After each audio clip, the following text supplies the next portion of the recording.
what I want to go to is you are both, you've mentioned doing a lot of collaborations together, concerts, you've done several albums together, and you also do retreats where you bring people together and you do, I'll let you guys explain it, but it's a beautiful offering and opportunity for people to come together and be in community.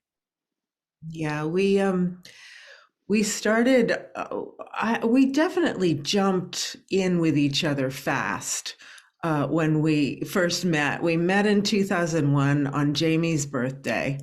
And then I don't remember, a few weeks later, we gave our first concert together for which we had rehearsed for 2 hours. It was 4 hours of mad improvisation. It was the first time well, it wasn't exactly the first time I'd ever done that, but it was the first time I'd ever done it in such a professional situation. And I didn't know when to stop.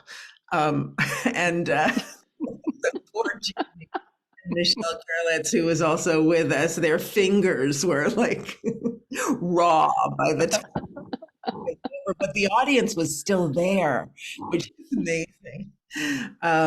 We should go back and listen to that sometime. And shortly thereafter, I invited Jami to come and be a part of a 7-day retreat I had been giving every year in Hawaii. Um, and it's a retreat of, it's a deep dive retreat. It's an inner vision quest. And of course, it's also an outer vision quest if you're going to Hawaii and planting yourself on the banks of a beach where the dolphins come in almost every day, which is what drew me. I won't go into the background, but I had led workshops with dolphins for a long time, meaning they led the workshops and I worked for them.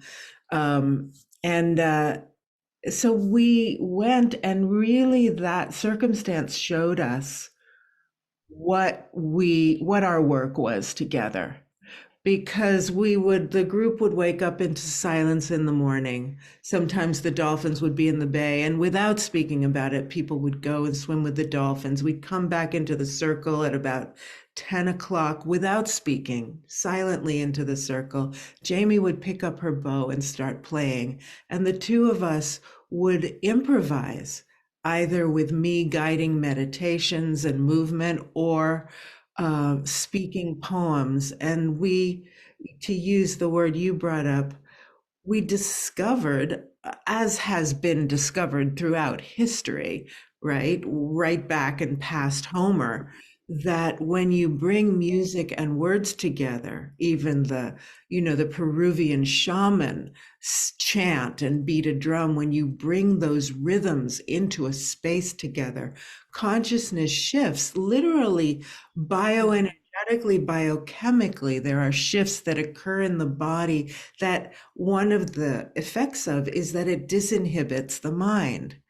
And this is a wonderful thing under these circumstances, because at a certain point, we invite people to pick up their pens and start writing in what I call a blurt style, in an uncensored way, whatever the poems have magnetized to the surface. And it can be very powerful, deep, inner, shamanic like, breathwork like journeys that come out in uncensored writing in circumstances when even the most uptight of us are rendered defenseless against the flow of their creativity.